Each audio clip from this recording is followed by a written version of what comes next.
നല്ല അത്യാവശ്യം നല്ല പൈങ്കിളിയാണ് ഞാൻ. അത് പക്ഷെ നമുക്കിതിപ്പോൾ എപ്പോഴും പുറത്ത് പറയാൻ പറ്റില്ലല്ലോ ഇതൊന്നും.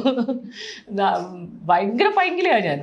അപ്പോൾ so that's the thing, no, you have so many facets in you as a person, and you're put in a box and you're like, okay, activist, that's it എന്ന് പറഞ്ഞ ബോക്സ് മാറ്റി വയ്ക്കുമ്പോൾ you feel so like, oh, ഇത് ബാക്കിയുള്ളതൊക്കെ ഞാൻ എവിടെ കൊണ്ട് വെക്കും, കളയും എന്നുള്ളതൊരു.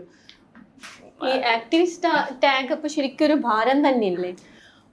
അതാ ഞാൻ പറഞ്ഞത്, എനിക്കത് ഭാരമല്ല, ഞാൻ അതുമാണ്.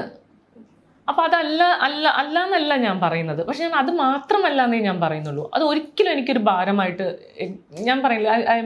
I'm being very honest when I say no regrets. In spite of, I have gone through a lot of hardships because of this. I have felt very lonely. I've gone through all of those emotions. ഞാൻ അതിന് ഇല്ല എന്നല്ല ഞാൻ പറയണത്. പക്ഷെ ഞാൻ ഇതിനൊരു ഭാരമായിട്ടല്ല പക്ഷെ ഞാൻ അതിനെ കാണുന്നത്. ഞാൻ അതും കൂടെയാണ്.